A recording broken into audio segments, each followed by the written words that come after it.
안녕하세요. 축구 전문 기자 한준입니다. 2024년 유럽 축구 여름 이적 시장에서 이강인 선수를 향한 프리미어리그 팀들의 제안이 이어지고 있습니다. 프리미어리그 B클럽 중에 한 팀이 무려 7천만 유로 1,000억 원이 넘는 제안을 한 것으로 알려진 가운데 뉴캐슬 유나이티드도 파리 생제르맹 구단 측에 이강인 선수 영입을 위해 공식 제안을 했다는 보도가 나온 것입니다. 손흥민 선수를 발굴한 것으로 유명한 폴 미첼 신임 뉴캐슬 디렉터가 추진한 일이라고 알려지면서 더 큰 화제가 되고 있는데요. 어떻게 된 이야기인지, 어디서 나온 이야기인지 영국 매체의 이적설 보도 내용을 중심으로 이강인 선수의 이적 최신 상황을 분석해드리겠습니다. 영국 언론은 아니고요. 맥파이 미디어라는 뉴캐슬 유나이티드 소식을 전문으로 다루는 소셜 미디어 채널에서 소개한 내용입니다. 맥파이 미디어가 그래도 나름의 취재 루트를 갖고 있는 것이고 무엇보다 익스클루시브를 달고 또 브레이킹, 속보라고까지 강조하면서 소개한 것은 가짜 뉴스라기보다는 어디선가 이 정보를 입수하고 알렸다, 급히 알렸다고 볼 수 있는 내용입니다. 팔로워 4,756명, 아주 많은 편이라고 할 수는 없지만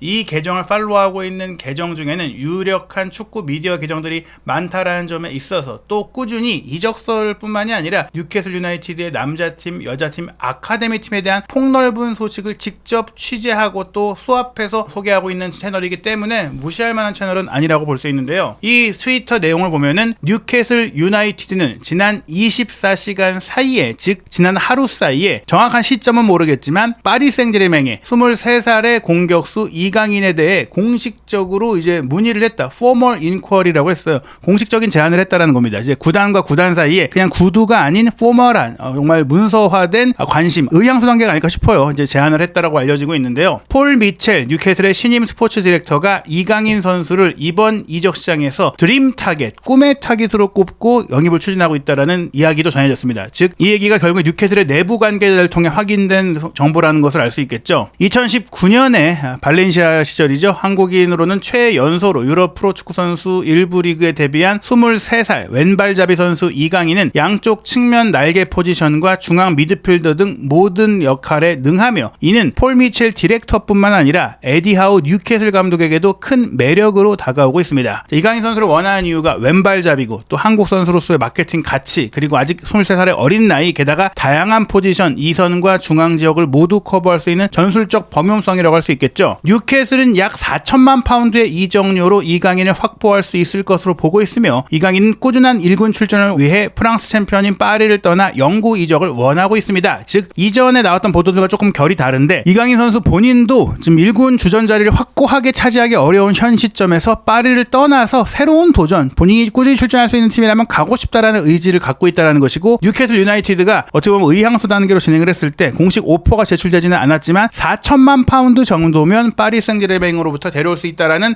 내부적인 흐름을 파악했다, 이런 얘기예요. 폴 미첼 디렉터가 이제 최근에 뉴캐슬 유나이티드와 디렉터 계약을 맺으면서 프리미어리그 무대로 돌아왔는데요. 어떤 분인지 소개를 하면 전 세계 축구계가 인정하는 황금 눈으로 유명하고, 말씀드린 대로 손흥민 선수를 토트넘 디렉터 시절에 영입한 인물로 유명합니다. 2014년부터 2015년 사이에 토트넘에 이룬 굉장히 좋은 영입들이 다 미첼의 작품이었고, 특히 그중에 최고의 작품이 어떻게 보면 토트넘의 프리미어리그 출범 이후 최고 영입으로 꼽히는 손흥민 선수 영입이라고 할 수 있겠는데요. 2015년 여름에 레버쿠젠으로부터 손흥민 선수를 데려오는 것을 주도했던 것이 미첼 디렉터였는데 2015-16 시즌 같은 경우에는 사실 손흥민 선수가 적응을 잘하지 못하다 보니까 구단 내부적으로 비판도 많이 있었다고 합니다. 그때를 추억하면서 미첼 디렉터가 토트넘에서의 첫 해 손흥민 영입에 대해서 내가 비난을 받은 적이 있다. 토트넘의 스텝 중에 한 명이 다가와서 당신이 틀렸다라는 말까지 했었는데 이 경험이 나에게 배움으로 돌아오기도 했다. 왜냐? 이후 결국 손흥민 선수가 적응에 성공하고 프리미어리그 최고의 선수가 됐기 때문에 내가 틀리지 않았다. 그 스태프가 틀렸다라고 결론이 나온 것이죠. 이제 토트넘의 레전드가 된 손흥민 선수의 능력을 미리 알아본 것뿐 아니라 그 이후 여러 팀에서 일을 하면서도 이런 사례들이 굉장히 많았던 미첼 디렉터의 성공적인 커리어가 있는데요. 그런 커리어를 바탕으로 뉴캐슬 유나이티드가 이번에 사우디 자본의 투자 속에 또 효율적인 영입을 진행하기 위해서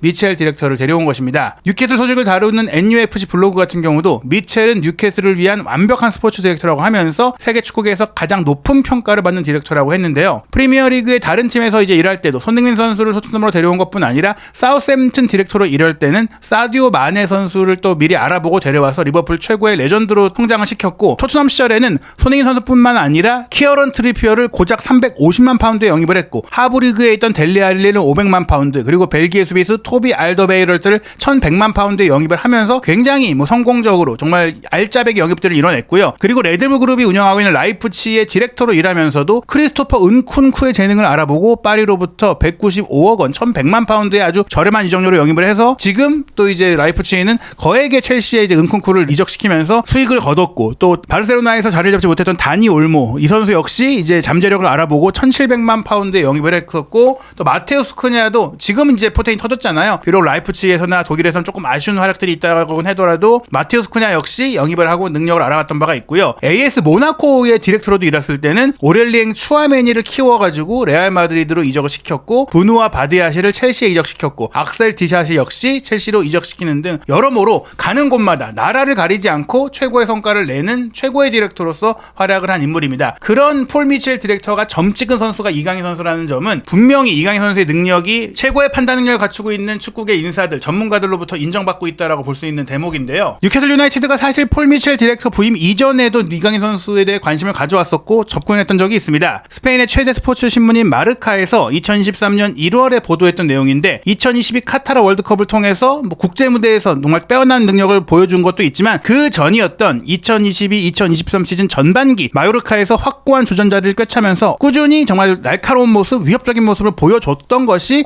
이강인 선수의 이적 시장에서의 주가를 높였거든요. 그런 상황 속에서 이제 겨울 이적 시장에 접근해왔던 팀들이 프리미어리그의 뉴캐슬, 에스턴 빌라, 번리였고, 뉴캐슬 역시 꾸준히 이강인 선수에게 관심을 가진 팀이었다는 것이 알려져 왔고 보도가 되어져 왔었지만, 이강인 선수는 당시에는 이제 프리미어리그보다는 본인이 이미 자리를 잡고 있는 스페인 라리가의 아틀레티코 마드리드 요 팀으로의 이적을 선호하고 있었지만, 결국엔 이 과정 속에서 이제 조건의 문제가 잘 맞지 않았고 파리 생제르맹이 달려들면서 다른 모든 팀들의 제안을 마다하고 파리 생제르맹을 선택을 했었습니다. 그러한 가운데 다시 뉴캐슬이 이강인 선수 영입을 위해 뛰어든 이유는 지금 미드필드 라인을 조금 더 창의적이고 공격적으로 바꾸고자 하는 의도가 있는 것으로 보입니다. 현재 뉴캐슬 미드필드 라인의 최고의 핵심 선수는 원볼란치 포지션에서 후방에서 딥라인 플레이메이킹을 하고 있는 브라질 대표 선수인 브루노 기마랑이스 선수인데요. 지난 시즌 챔피언스 리그에 진출을 하면서 뉴캐슬 유나이티드가 AC 밀란으로부터 이탈리아 대표 미드필더인 산드로 토날리를 영입해서 기마랑이스와 토날리 그리고 조엘링턴 등을 통해서 조금 더 이제 빌드업을 잘하고 경기를 잘 만들어갈 수 있는 주도적인 축구를 추구했지만, 이 산드로 토날리가 예기치 못한 스포츠 베팅 혐의가 이제 인정이 되면서 굉장히 장기간 10개월 가까이의 출전 정지 징계를 받게 되면서 지난 시즌에 이제 전력에서 이탈을 했잖아요. 그러한 상황 속에 비록 이제 뉴캐슬이 물론 챔피언스리그에서 조별리그에 탈락한다거나 또 리그 성적에서도 결국 유럽 대항전 진출권을 얻지 못하는 어려움을 겪었지만, 그래도 에디 하우 감독이 뭐 롱스테프라든지 마일리라든지 뭐 앤더슨이라든지 뭐 여러 선수들을 잘 또 키워 올리고 활용을 하면서 나름 준수한 모습들을 보였습니다. 하지만 이제 새로운 시즌에는 다시 한번 앞서가야 되고 다시 한번 그 계획을 원래대로 시행해야 될 타이밍인데요. 토날리가 징계를 마치고 돌아와서 2024-2025 시즌부터는 다시 뛸 수 있게 됐습니다. 토날리, 기마랑이스, 그리고 그 외에 조금은 투박하지만 수비적인 능력이 좋은 롱스테프, 그리고 박스투박스로 뛸 수 있는 조엘링턴 등이 있는데, 여기서 이제 브루노 기마랑이스, 토날리와 보조를 맡을 조금 더 세련된 축구를 할 수 있는 플레이메이커가 필요하다. 그 선수로서 이강인 선수를 점찍은 것입니다. 4-3-3 포메이션을 쓰기는 하는데, 이 4-3-3 포메이션에서 확고한 공격형 미드필더 성향의 선수가 없는 뉴캐슬이 이번에 이 이강인 선수를 데려와서 그 역할을 맡기면서, 또 이강인 선수가 실질적으로 메잘라로 뛰면서 가장 능력을 잘 발휘한다는 점에 있어서 측면 공격수와 이제 중앙 미드필더의 사이 공간을 점유하는 새로운 유형의 새로운 공격 패턴, 상대의 수비를 흔들기 어려웠던 제한성에 새로운 무기를 추가하겠다는 의도, 즉 뉴캐슬 안에 존재하지 않는 유형인 이강인 선수를 데려올 의지가 충분히 있다라는 것입니다. 뉴캐슬 유나이티드의 올 여름 이적 시장의 상황을 보면 이 부분을 명확하게 또 알 수 있는데요. 지난 시즌 나름 준수한 모습을 보였던 엘리엇 앤더슨은 꾸준한 출전 기회를 찾아서 노팅엄 포레스트로 무려 4,120만 유로의 이적료를 기록하면서 이적을 했습니다. 즉 엘리엇 앤더슨이 떠나면서 미드필드 라인의 뎁스는 조금 줄어들었다라고 볼 수 있어요. 물론 토날리가 징계에서 돌아오기는 했지만 그와 보조를 맡을 유형의 미드필드 라인, 게다가 이제 상대의 특성에 따라서 변화를 줄 수 있는, 변용을 줄 수 있는 중원 자원이 충분하지 않은 상황이거든요. 더불어서 이제 이강인 선수가 좋아하는 위치 중에 하나가 오른쪽 측면에서 왼발을 이용해서 반대발 안쪽으로 치고 들어오면서 윙포워드로 들어가는 게 아니라 플레이메이커 자리로 들어오는 측면 플레이메이킹을 선호하고 있는데, 오른쪽 측면 자원을 하고 할 수 있는 이 민테 선수가 이제 지난 시즌에 페노르트로 임대가 되어서 맹활약을 펼쳤는데 결국에는 이제 뉴캐슬에서 자리를 잡기가 어렵다 보니까 브라이튼으로 3,500만 유로를 기록하면서 이적을 했습니다. 그리고 이제 맨 리치 선수도 또 나이가 들어감에 따라서 이제 팀과 계약 만료로 인해 떠나게 됐기 때문에 오른쪽 측면 자원 중에 또 2명이 팀을 떠난 상황이라고 보시면 돼요. 그런 상황이기 때문에 이강인 선수가 오른쪽 측면과 이제 중앙 오른쪽 메잘라 내지 왼쪽 메잘라 역할을 커버하면서 플레이를 할 수 있는 상황이고요. 그리고 무엇보다 이제 뉴캐슬의 스쿼드 상황을 보면 왼발잡이 선수가 그리 많지 않은 상황이에요. 공격 라인에서는 오른쪽 측면을 담당하고 있는 미겔 알미론이 왼발잡이이긴 하지만 이 공격 라인의 유일한 왼발잡이이고 미드필드 라인에서도 유망주인 공격 미드필더 조 화이트만이 왼발잡이다 보니까 왼발을 통해서 경기를 풀어가고 좋은 패스를 찔러 넣을 수 있는 그런 자원이 없다. 이런 점에 있어서 이강인 선수의 필요성을 또 한번 볼 수 있는 대목입니다. 뉴캐슬 유나이티드의 지난 시즌 4-3-3 대용을 기반으로 이강인 선수의 활용도를 좀 전망을 해보면요. 알렉산더 이삭이 최전방 중앙 공격수로 주전이고 왼쪽에 고든, 오른쪽에 알미론인데 거기에 이제 반스 선수도 경기력이 굉장히 좋았기 때문에 반스가 고든의 백업 자원일 뿐 아니라 반스, 고든이 함께 좌우 측면 공격수로 뛸 수도 있고 또 이강인 선수가 알미론의 자리를 좀 백업으로 또 뛸 수도 있고 혹은 뭐 주전으로 나설 수도 있고 뭐 여러 가지로 이제 측면의 뎁스를 강화하는 자원이 될 수 있고요. 두 명의 메잘라 자리는 토날리, 이강인이 주전으로 뛰면서 좀 더 수비가 중요한 타이밍에선 조엘링턴이 뛸 수 있고 또 윌록도 출전할 수가 있고 마일리 역시 이제 자신의 능력들을 보여줬는데 뉴캐슬이 유럽 대항전을 참가하지는 않지만 잉글랜드 축구 자체가 워낙 많은 일정과 빡빡한 일정을 소화하기 때문에 더블 스쿼드가 필수적인데다가 윌록 선수 같은 경우에는 토날리의 회복으로 인해 올 여름 이적 시장에 팀을 떠날 가능성도 결코 배제할 수가 없고 롱스테프 같은 경우에는 상대팀의 성향에 따라서 조금 더 수비가 필요한 상태에서 이강인 선수와 토날리 대신 앞으로 배치돼서 수비 역할을 전담해주는 그런 역할로 기용될 가능성이 큽니다. 포백 라인은 번, 보트만, 셰어, 트리피어 그리고 닉 포프 골키퍼가 주전 자원인데요. 이강인 선수가 이렇게 투입이 될 경우에는 사실상 이제 3미들 중에 가장 공격적인 역할 그리고 우측면에서 본인의 장기 살려서 측면의 플레이메이킹을 맡게 되고 이럴 경우에는 이제 이강인 선수가 알미론 선수의 자리에 들어가면 조엘링턴이나 롱스테프가 토날리, 기마랑이스와 또 3미들을 구축할 수 있기 때문에 상대가 조금 더 강한 팀이라거나 공격적인 팀을 상대하더라도 이강인 선수가 꼭 뭐 주전 경쟁에서 밀린다는 게 아니라 상황에 따라서 본인의 능력을 충분히 발휘할 수 있다. 그리고 이제 토날리 선수가 굉장히 긴 기간 공백이 있었기 때문에 그 경기 감각의 문제에 대한 우려도 있다라는 점에서 메잘라 위치에서의 창의성을 보강하는 것은 뉴캐슬 입장에서는 꼭 필요한 부분이라고 할 수 있겠습니다. 흥미로운 것이 이제 푼 메르카토가 하루 전에 보도한 바에 따르면 이름이 알려지지 않은 프리미어리그 구단이 이강인 선수에게 7천만 유로의 제안을 했는데